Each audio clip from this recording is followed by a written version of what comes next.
Good morning बच्चों। अगला topic है आपका अध्याय 2 बाल्यकाल का व्यक्तित्व पर प्रभाव। इसमें अभी आपने वंशानुगत प्रभाव पढ़ा इसके बारे में। अब अगला टॉपिक है आपका व्यक्तित्व पर पर्यावरण का प्रभाव। व्यक्तित्व पर पर्यावरण का भी प्रभाव पड़ता है और पर्यावरण में व्यक्ति का परिवार, स्कूल, समाज इत्यादि आता है। तो सबसे पहला है परिवार का प्रभाव। व्यक्ति के व्यक्तित्व पर परिवार का बहुत प्रभाव पड़ता है, क्योंकि सबसे पहले बच्चा परिवार में जन्म लेता है और परिवार में माता पिता या बड़े बुजुर्ग जैसा व्यवहार करते हैं, जैसी उनकी आदतें होती हैं, वैसे ही बच्चे पर प्रभाव पड़ता है।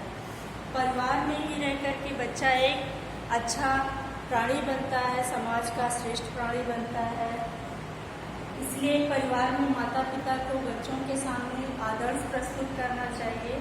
जो भी वो करते हैं बच्चा वही सीखता है, इसलिए माता पिता को अच्छे अच्छे गुणों का विकास बच्चों में करना चाहिए। दूसरा है स्कूल का प्रभाव। परिवार के बाद बच्चा स्कूल जाता है, स्कूल के साथी हैं, उसके सहपाठी और शिक्षक, इनके व्यवहार का, इनके आदर्शों का बच्चे पर बहुत प्रभाव पड़ता है। अपने शिक्षक को वो देखता है, उनको अपना आदर्श मानता है और जो कुछ भी शिक्षक करते हैं अच्छा बुरा वो उसके लिए वही अच्छा होता है। सोचता है कि जो टीचर कर रहे हैं, एक टीचर हैं तो वो सबसे अच्छा काम कर रहे हैं, उत्तम काम कर रहे हैं, इसलिए बच्चा अपने शिक्षक को अपना आदर्श मानता है और उनके गुणों को आत्मसात करने की कोशिश करता है।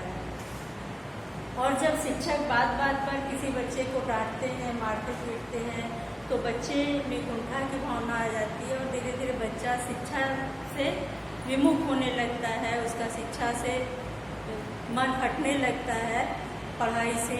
इसलिए बच्चे को मारना पीटना नहीं बल्कि प्यार से समझाना चाहिए। दूसरी चीज़, स्कूल में सहपाठी उसके जैसे होते हैं। अगर कहते हैं कि संगत का असर पड़ता है, जैसी संगत उसको मिल गई, जैसे उसके सहपाठी हो गए, उसी तरह से बच्चे पर भी उसका प्रभाव पड़ता है। मान लीजिए तेज बच्चों के साथ जो बच्चा बैठता है, जो बच्चे पढ़ने में अच्छे होते हैं, उनके साथ अगर बैठता है बच्चा, तो जो कम बुद्धि का बच्चा रहता है वो भी उनकी नकल करता है और धीरे धीरे वो भी पढ़ने में अच्छा होने लगता है। बच्चों में प्रतिस्पर्धा की भावना होती है। ये प्रतिस्पर्धा की भावना ईर्ष्या द्वेष से रहित नहीं होनी चाहिए, यानी ईर्ष्या द्वेष की भावना उसमें नहीं आनी चाहिए, बल्कि हर बच्चे को अपने को आगे बढ़ने के लिए प्रतिस्पर्धा की भावना तो होनी चाहिए, लेकिन ईर्ष्या द्वेष की भावना उसमें नहीं आनी चाहिए। इसका बच्चे पर बहुत प्रभाव पड़ता है। तो स्कूल का प्रभाव, यानी स्कूल के साथियों का, स्कूल में टीचर्स का, शिक्षक का बच्चे पर प्रभाव पड़ता है। तीसरा है सामाजिक प्रभाव। समाज में बच्चा सामाजिक प्रभाव भी पड़ता है। जिस तरह के समाज में बच्चा रहता है वैसा ही उसके ऊपर प्रभाव पड़ता है। यानी समाज, अच्छे समाज में रहता है, उच्च समाज में रहता है तो उसके ऊपर अच्छा प्रभाव पड़ता है। निम्न समाज में रहता है बच्चा तो उसके ऊपर उस तरह का प्रभाव पड़ता है। मान लीजिए कहीं चोरी चमारी, डकैती या अमानवीय व्यवहार वाला समाज है तो बच्चे पर भी उसका असर पड़ता है। इसलिए बच्चों पर ऐसे असर को नहीं डालना चाहिए, ऐसे समाज में बच्चों को नहीं रखना चाहिए। बच्चों को जहाँ आदर्श समाज हो वहाँ रखना चाहिए, जिससे उसके व्यवहार पर, उस पर अच्छा असर पड़े, उसके बाल्यावस्था पर इसका अच्छा असर पड़े। अगला है व्यक्तित्व विकास की विभिन्न अवस्थाएं। अब व्यक्तित्व के विकास की विभिन्न अवस्थाएं हैं।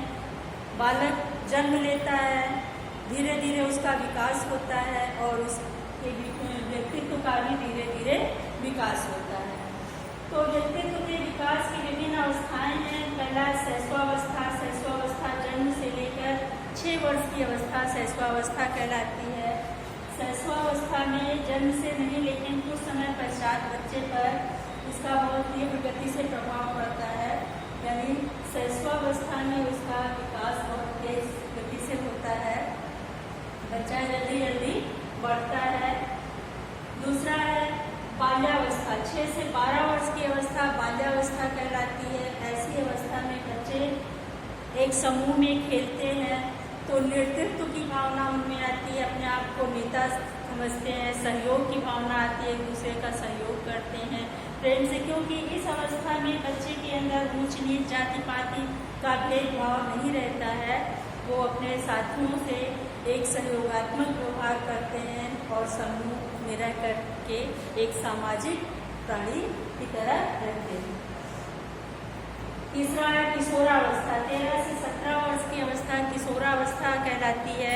इस अवस्था में आकर के मानसिक गुण उनके विकसित होते हैं, मानसिक आध्यात्मिक सामाजिक नैतिक गुणों का विकास होता है और बच्चे में इस समय विकास की गति तीव्र होती है। युवावस्था के लक्षण भी प्रकट होते हैं। तो ऐसी अवस्था में भी तीव्र गति से विकास होती है और शैशवावस्था में भी बहुत तीव्र गति से बच्चे का विकास होता है। फिर आती है प्रौढ़ावस्था। प्रौढ़ावस्था में विकास की गति समाप्त हो जाती है धीरे धीरे, क्योंकि ये ठहराव की स्थिति हो जाती है।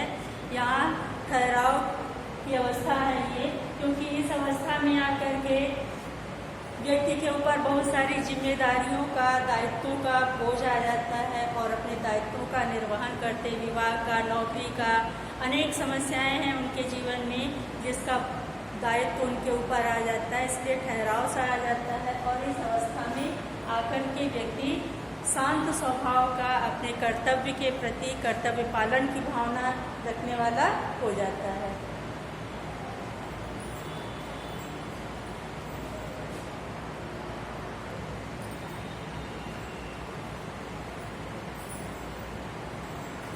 अगला टॉपिक है आपका बाल्यावस्था के अनुभवों का मनुष्य के जीवन पर प्रभाव। बाल्यावस्था में कुछ अनुभव होते हैं जो मनुष्य के जीवन में जीवन भर जीवन पर्यंत उसके लिए महत्वपूर्ण होते हैं। यानी बाल्यावस्था के अनुभव बच्चे के लिए जीवन भर के लिए महत्वपूर्ण हो जाते हैं। बाल्यावस्था में उसे उचित और पौष्टिक भोजन न मिलने से उसका व्यक्तित्व अविकसित रह जाता है, उसका शारीरिक विकास अपूर्ण रह जाता है। बालक का नैतिक चरित्र भी बहुत कुछ बाल्यावस्था के अनुभवों पर आधारित होता है। अब इसके कुछ महत्वपूर्ण तथ्य हैं, जैसे बाल्यावस्था में प्रेम की संतुष्टि का मनुष्य के जीवन पर बहुत प्रभाव पड़ता है। बच्चा प्रेम का भूखा होता है। बाल्यावस्था में अगर जिस बच्चे की भी माता होती हैं या सौतेली माताएं होती हैं, ऐसे बच्चे को देखिए उनके अंदर कुंठा की भावना आ जाती है। ऐसे बच्चे फिर अपराधी प्रवृत्ति के होने लगते हैं। इसलिए प्रेम की संतुष्टि जिस बच्चे की जाएगी, क्योंकि हर बच्चा जो है वो प्रेम का भूखा होता है। हर बच्चा क्या, हर मनुष्य प्रेम का भूखा होता है और बच्चा तो प्रेम का भूखा रहेगा ही।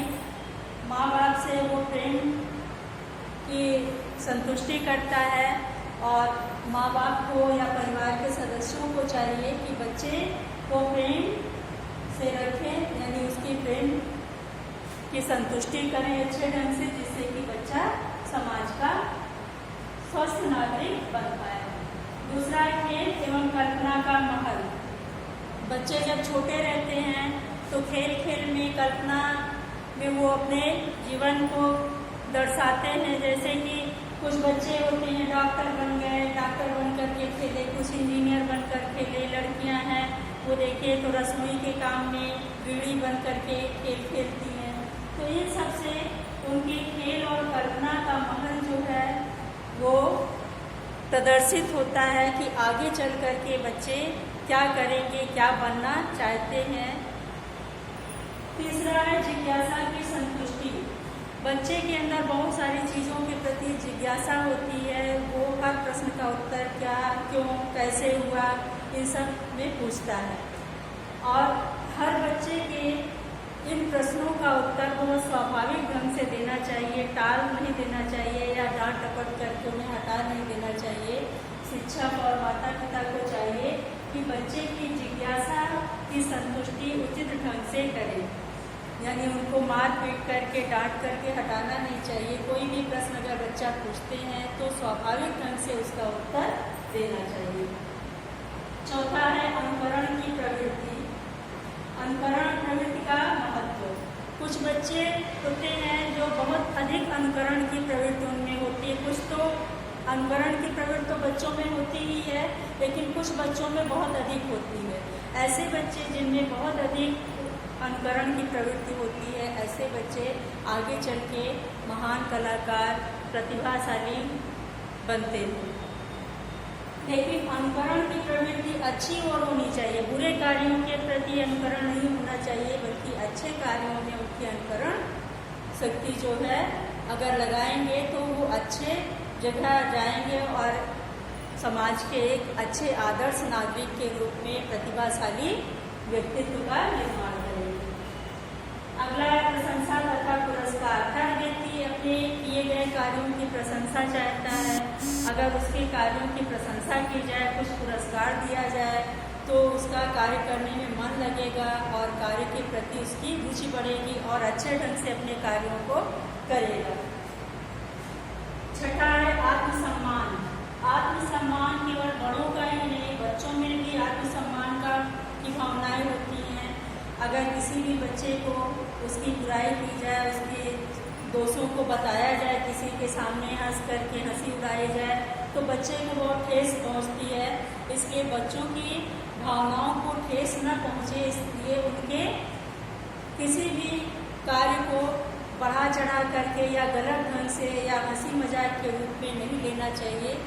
नहीं तो बच्चे के अंदर आत्मसम्मान को उसके ठेस पहुंचेगी, तो बच्चे के अंदर उनकी भावनाएं जन्म लेंगी। अगला है स्वतंत्रता।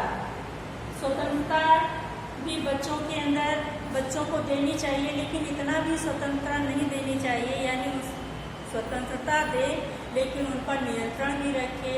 देखते रहना चाहिए कि किस दिशा में बच्चे जा रहे हैं। स्वतंत्र हैं अपने कार्यों के प्रति, लेकिन अच्छे कार्यों के प्रति स्वतंत्र रहें।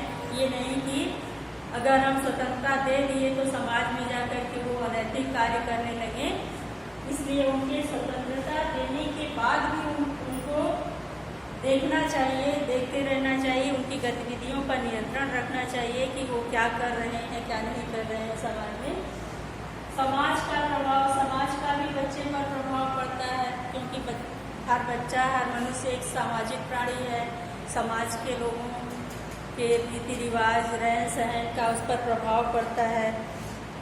और बालक जैसे सामाजिक परिवेश में जन्म लेता है, बड़ा होता है, उसका व्यक्तित्व जो है समाज में अधिक विकसित होता है। अगर बच्चा दब्बू हो जाता है, उसमें दब्बूपन आ जाता है, तब क्या होता है, उसकी भावनाएं जो है दब जाती हैं और वो उसके विकास में बाधा लाती हैं।